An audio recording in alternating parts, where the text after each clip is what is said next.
بسم الله الرحمن الرحيم، والصلاة والسلام على رسول الله صلى الله عليه وسلم. تحية طيبة لجميع الإخوة والأخوات. نتمنى إن شاء الله تكونوا كاملين على خير وبخير نتوما والأهل والأحباب ديالكم. اسمحوا لي على هاد الغيبة طولت عليكم بزاف.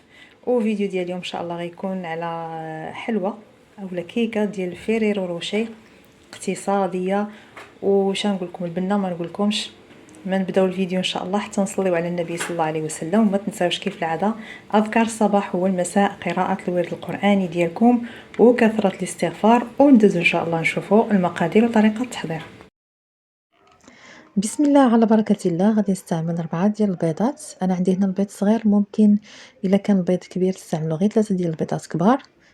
رشه ملح، كيس من الفانيلا ما يعادل 7 غرام، وكأس من السكر حبيبات ما يعادل 150 غرام.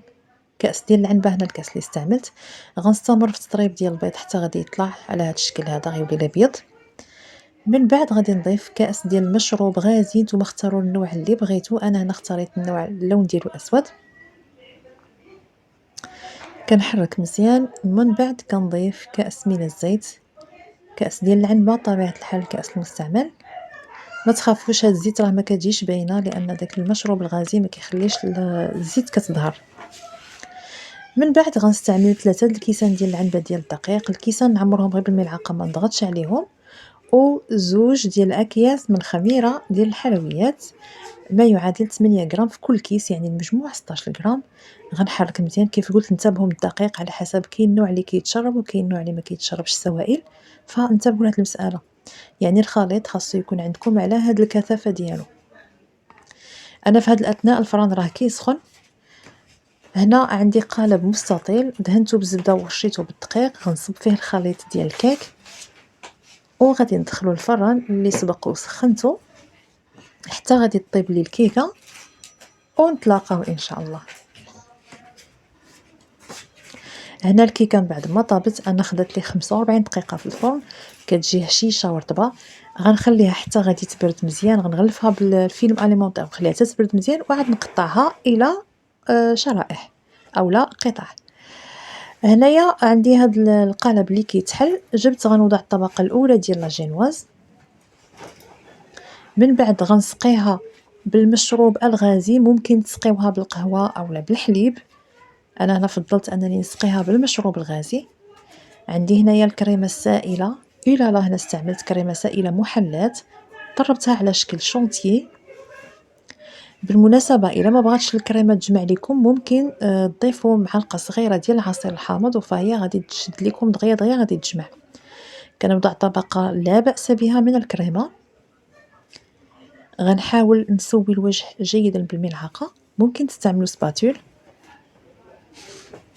انا محيت القالب عندي شويه عالي لذاك الجوانب ديالو، ما طوعتنيش نستعمل سباتول، ففضلت نستعمل الملعقه. من بعد غنوضع واحد الطبقه في الجوانب ديال الكريمه على شكل حافه باش نوضع فيها الكراميل في الوسط. الكراميل راه سبق وحضرته معكم في القناه، كيجي رائع حتى هو اقتصادي والمذاق ديالو رائع. دابا نحط لكم الرابط ان شاء الله في صندوق ديال الوصف. نوضع طبقة لا بأس بها من الكراميل. من بعد كنوضع طبقة ديال لاجينواز، طبقة أخرى من الجينواز. غنسقيها بالمشروب الغازي أيضا.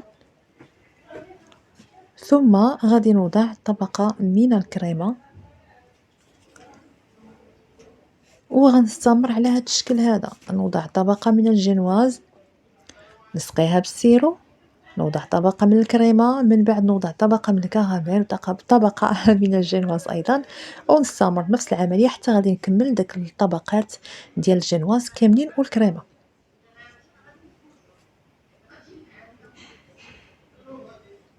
وما تنساوش وحنايا كنشتغلوا الفم ديالنا ما يفترش عن ذكر الله سبحانه وتعالى، من استغفار، صلاة على النبي صلى الله عليه وسلم، أدعية، ترتيل آيات من الذكر الحكيم. هنا في هاد الطبقة هذه وضعت شوية ديال الكاوكاو مهرمش. هاد الطبقة ديال الجينواز تقطعات لي، ولكن ماشي مشكل، جايه في الوسط الداخل. يعني واخا تهرس لكم اولا تقطع يعني كتحاولوا تلصقوا ديك الطريفات. غير الطبقة الاولى والاخيره هما اللي خصهم يكونوا متماسكين، يعني ما فيهم حتى شي حاجه. اما العيوب كاملين كنديروها لداخل وكنغطيوهم. هنا الكمية اللي دخلت لي ديال الكريمة، دخلت لي 1 لتر من الكريمة السائلة.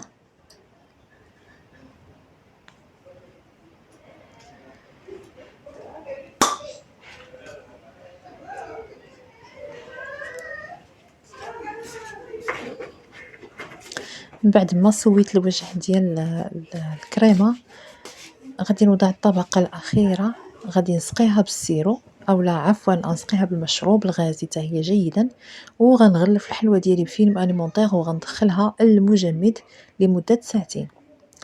هنا من بعد ما دخلت الحلوى ديالي للمجمد لمدة ساعتين، خرجتها. هنايا دوبت 250 غرام من الشوكولا السوداء، تكون من النوعية الممتازة. أنا هنا استعملت أقبال، يعني النوعية الممتازة. كنخلطها، كندوبها، كنزيد معاها كأس إلا ربع ديال الحليب، ومن بعد كنضيف لها واحد 50 غرام ديال اللوز مهرمش ومحمر، وغنحاول يعني نبسط هذا على الوجه وعلى الجوانب. من بعد الكريمة اللي بقات لي كنوضعها في الجيب وكنوضعها تشكل هكا، ومن بعد غادي نكتب فيها هابي بيرثداي. وكان هذا هو الشكل النهائي ديال الحليوة ديالنا. حليوة رائعة الصراحة، يعني بنينة وحتى يعني ما غير مكلفة، وهي بصراحة راقية. ممكن تستعملوها عيد ميلاد أو لحفلة، أي حاجة يعني تليق لجميع المناسبات. وهكا كنكون وصلنا لنهاية الفيديو، فإلا عجبكم ما تنساوش تبارطاجيوه مع الجميع والضغط على زر إعجاب، وأستودعكم الله الذي لا تضيع ودائعه.